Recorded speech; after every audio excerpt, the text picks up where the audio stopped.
É uma alegria poder falar novamente a esse grupo e sobre um tema que, na verdade, eu estive aí em São Paulo há uns 18, 20 meses a fazer a recolha de parte dos dados daquilo que eu vou apresentar hoje.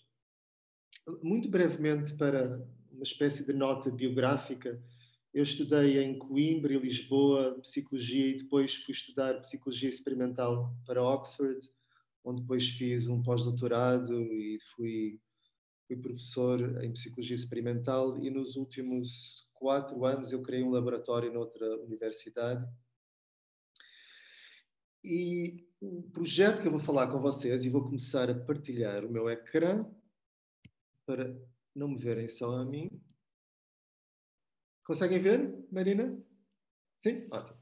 O projeto que eu vou partilhar com vocês foi... Eu tenho uma espécie de lista de 3 ou 4 projetos que eu particularmente gostei. E esse está no top 2, porque foi muito, muito divertido, sobretudo a parte da pesquisa. Tivemos uma parte de pesquisa no Reino Unido, tanto com igrejas cristãs, mas também com igrejas seculares. Eu não vou falar da parte secular hoje. E depois visitámos muitas casas afro-brasileiras, tanto em São Paulo quanto em Porto Alegre. E foi muito divertido essa parte. Noutra altura eu mostro algumas das filmagens que fizemos. Inclusivamente temos um pequeno vídeo, mas que eu não tenho aqui. Noutra altura eu mostro. Mas só para dar uma ideia, portanto, a imagem do lado esquerdo ao alto é tirada de uma casa de Umbanda, assim, bem eclética, em São Paulo. A imagem da direita é uma igreja cristã metodista em Inglaterra. A outra imagem de baixo é uma casa de Umbanda também, mas com elementos mais espíritas. E a imagem da esquerda é uma amiga minha que está... Convidámos para fazer um experimento num estúdio de yoga. Ela é uma Swami hindu, mas nesse caso estava dando aulas de yoga para pessoas que não tinham qualquer experiência de yoga. Eu falarei um pouco mais disso. Na verdade, aquilo que eu devo salientar é que isso é um projeto largo com várias pessoas, inclusive tivemos auxílio de várias pessoas no Brasil, inclusive do professor Everton Maraldi, que está agora na PUC. Mas a figura central desse projeto é o professor Robin Dunbar, que se aposentou há pouco tempo da Universidade de Oxford, e é uma figura de renome internacional na psicobiologia da evolução. E, inclusivamente, é conhecido também pelo número 150, o Dunbar Number 150 é mundialmente conhecido. Só mais uma nota preliminar, que aquilo que eu vou falar é muito diferente da abordagem habitual dos estudos da psicologia em torno da religião e espiritualidade, no sentido em que grande parte desses estudos se concentram sobre o indivíduo, e a abordagem que vamos ter nesse caso é uma abordagem mais em torno do coletivo. E para dar um pouco desse contexto do trabalho, o trabalho bem interessante do professor Dunbar, a teoria dele é conhecida como a teoria do cérebro social. Ele tem produzido vários estudos. Ele começou por fazer estudos do comportamento animal e depois isso se alastrou a estudos de genética, estudos de psicologia cognitiva. Mas a teoria básica dele é uma explicação para o desenvolvimento de cérebros maiores e particularmente da parte do córtex pré-frontal. E aquilo que ele descobriu é que existe uma correlação entre o número de pessoas em agrupamentos sociais e a parte do rácio do neocórtex. Portanto, quanto maiores são os aglomerados sociais, maior é essa parte do cérebro. E através da análise, tanto antropológica quanto de vários tipos de registros, inclusive do número de amigos do Facebook, ele diz que o número médio do que nós temos de conhecimentos, de amigos, é de 150. Então, o que acontece é que esse é o número médio. Nós podemos ter um número maior, pessoas conhecidas, 500, 1500, mas o grupo de amizades é cerca de 50. E há razões várias para isso. Uma tem a ver simplesmente com o investimento do tempo que você tem. É preciso dar energia para manter essas amizades. A outra coisa, outro fator tem a ver com a limitação cognitiva, devido às nossas capacidades associadas ao cérebro. Então, aquilo que ele começou por verificar é que em agrupamentos humanoides, grande parte do tempo, por exemplo, que chimpanzés passam em que não estão procurando comida, eles passam esse tempo se catando. E o que acontece quando há esse tipo de manipulação é que há uma estimulação de endorfinas, e a endorfinas está ligada à criação de laços de coesão social.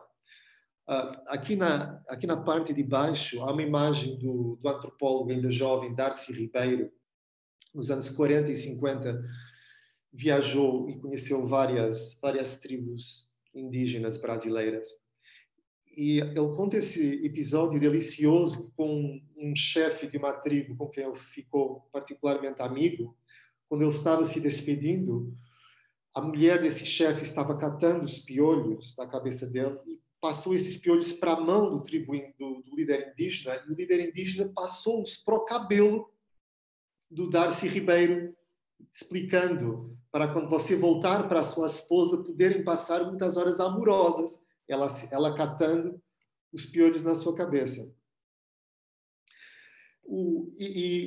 No Brasil já ouvi de alguns médicos que era muito comum até ter havido grandes campanhas de desparasitação, muito comuns depois as crianças virem da escola, as mulheres se reunirem em círculo e estarem juntamente catando os piolhos e falando juntas. Portanto, havia esse espaço social, precisamente. Agora, se nós tivéssemos de utilizar essa estratégia que os nossos primos antropóides utilizam para criar coesão social, estando nos catando, nós teríamos de passar cerca de 43% do nosso tempo nos catando uns aos outros. Então, o que aconteceu com a evolução dos agrupamentos sociais é que nós criamos outras formas de criar esses laços sociais. Algumas das formas mais antigas que utilizamos é através da música e da dança, mas também através da linguagem dos rituais religiosos. E o professor Robin Dunbar tem feito vários estudos sobre como isso acontece, por exemplo, ouvindo histórias, estando à volta de uma fogueira, mas indo também ao teatro, ao cinema, por exemplo.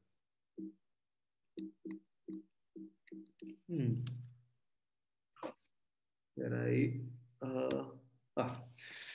Então, o que nós sabemos da evolução dos rituais religiosos é que sabemos também dos registros antropológicos que eles acontecem com alguma regularidade, em cerca de 4 semanas, e quando eles acontecem, são rituais normalmente estáticos, portanto, em pequenas comunidades que servem para juntar as pessoas e dissolver as tensões sociais. E são rituais bastante estáticos, normalmente acompanhados de dança e cânticos algo intensos. O que acontece é que o aumento, com a agricultura e o aumento dos agrupamentos sociais, esse tipo de religião passa a ser substituído por religiões doutrinais, que têm aglomerados maiores e têm também esquemas teológicos muito mais complexos. Então, o que eu vou falar especificamente é de 2 tipos de estudos que nós realizamos para tentar entender se os rituais religiosos, se eles de facto levam a um aumento dessa coesão social e qual é o papel específico das endorfinas nesse papel de coesão social dentro dos rituais religiosos.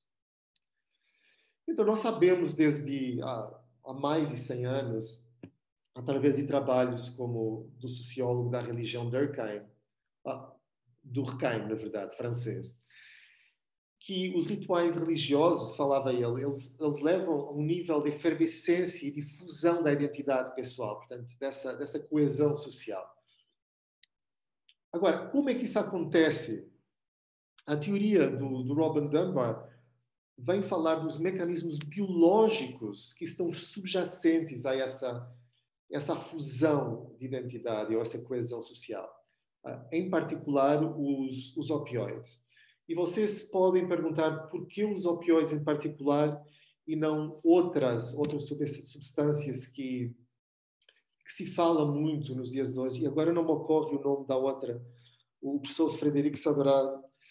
Uma substância que tem sido muito utilizada mesmo para haver a fusão a nível de duas pessoas.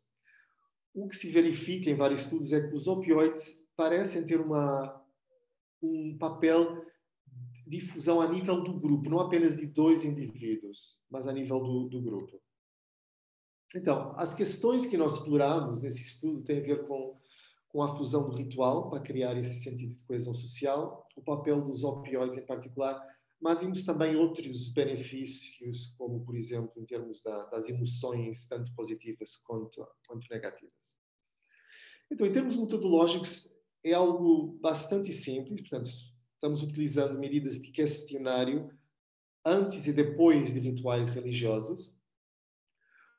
Como é bastante complicado fazer a medição biológica dos opioides, estamos utilizando uma medida de tolerância de dor, com a qual há bastante estudos que mostram que há uma correlação indireta. E estamos também utilizando medidas de afeto positivo e negativo.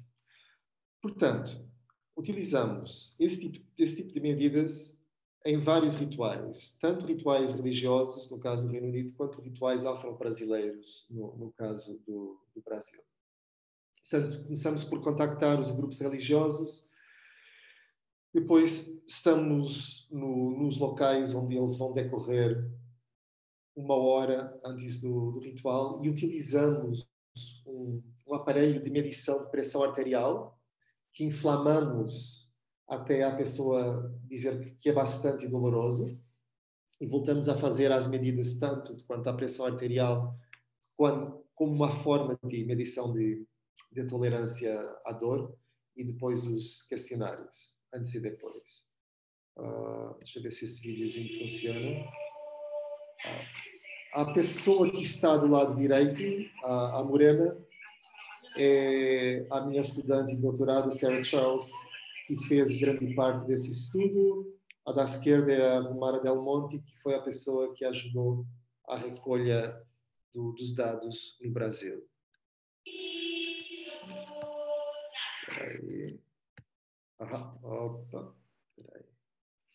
Saímos, mas vamos entrar. Só para dar a conhecer muito brevemente o tipo de questões que utilizamos de coesão social, para além de questões de tipo o quão você confia nas pessoas do seu grupo, o quão emocionalmente próximo você se sente com as pessoas do seu grupo. Nesse caso, utilizamos a palavra igreja porque é relativo à mostra cristã inglesa. Mas utilizamos também uma variedade de círculos tirado de uma tarefa muito comum de psicologia social, tem a ver com o nível de fusão do indivíduo com o grupo.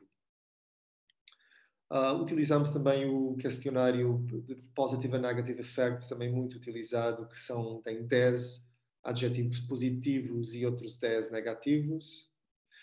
Só para dar uma ideia, essas foram as várias igrejas cristãs que estudamos no Reino Unido e esses foram os grupos afro-brasileiros, tanto em Porto Alegre quanto em São Paulo. Então, muito rapidamente falando de alguns resultados. Portanto, aquilo que eu vou mostrar são as diferenças, a alteração que houve nas medidas, tanto medidas de coesão social quanto medidas de afeto positivo e negativo. Portanto, do lado da esquerda, temos o gráfico relativo ao nível de coesão social antes do ritual e do lado direito temos depois do ritual. E isso, os resultados que eu estou mostrando é de todos os grupos religiosos, portanto, incluindo os grupos no Reino Unido quanto no Brasil. Portanto, nesse caso temos um efeito significativo da coesão social de antes para depois. Portanto, há um efeito mais forte. Em relação à medida da tolerância de dor, temos também um aumento da tolerância de dor de antes para depois do ritual, como esperávamos. Temos uma alteração também positiva, há um aumento do afeto positivo de antes para depois do ritual e temos o efeito contrário, há uma redução no afeto negativo de antes para depois do ritual. E só para mostrar o modelo de correlação, existe uma correlação positiva entre o efeito da coesão social e da tolerância de dor. Não é uma correlação forte, mas é uma correlação significativa, como esperaríamos, segundo a teoria do Robin Dunbar. Então, como nós sabemos, os rituais são universais e têm, como já Durkheim teoriza, essa função social de criar coesão social. Por outro lado, segundo Dunbar, essa coesão social está ligada a um mecanismo biológico de estimulação dos opioides e vimos também que há um aumento das emoções positivas e um decréscimo das emoções negativas como função do ritual. Então, mas o que pensamos a seguir é que isso se trata ainda, é um modelo quase experimental, mas não estamos a ter um teste mais direto da hipótese biológica. Então pensamos como é que nós conseguimos manipular os opioides num contexto ritual. E o que fizemos de seguida foi utilizar uma substância que é um antagonista dos receptores dos opioides para ver se bloqueando essa estimulação, esses receptores de opioides, se eles iriam ter um efeito sobre a coesão social de antes para depois dos rituais. Então, começamos por fazer um estudo piloto num laboratório, que é, na verdade, um estúdio de dança. Lá na universidade há um grupo que faz pesquisas sobre os efeitos da dança. E eu pedi a essa amiga, que é uma Swami Hindu, Swami Ambikananda, para desenvolver 5 semanas de sessões de yoga com pessoas que nunca tinham feito yoga e, para além de fazer a indicação das asanas, das várias posturas de yoga, para também fazer uma contextualização religiosa da razão pela qual eles estavam fazendo essas posturas. Portanto, ligando à metafísica hindu para tentar fortalecer o efeito da coesão social. E nós vimos que, passado essas 5 semanas, que havia um acréscimo de cada semana para cada semana do efeito da coesão social.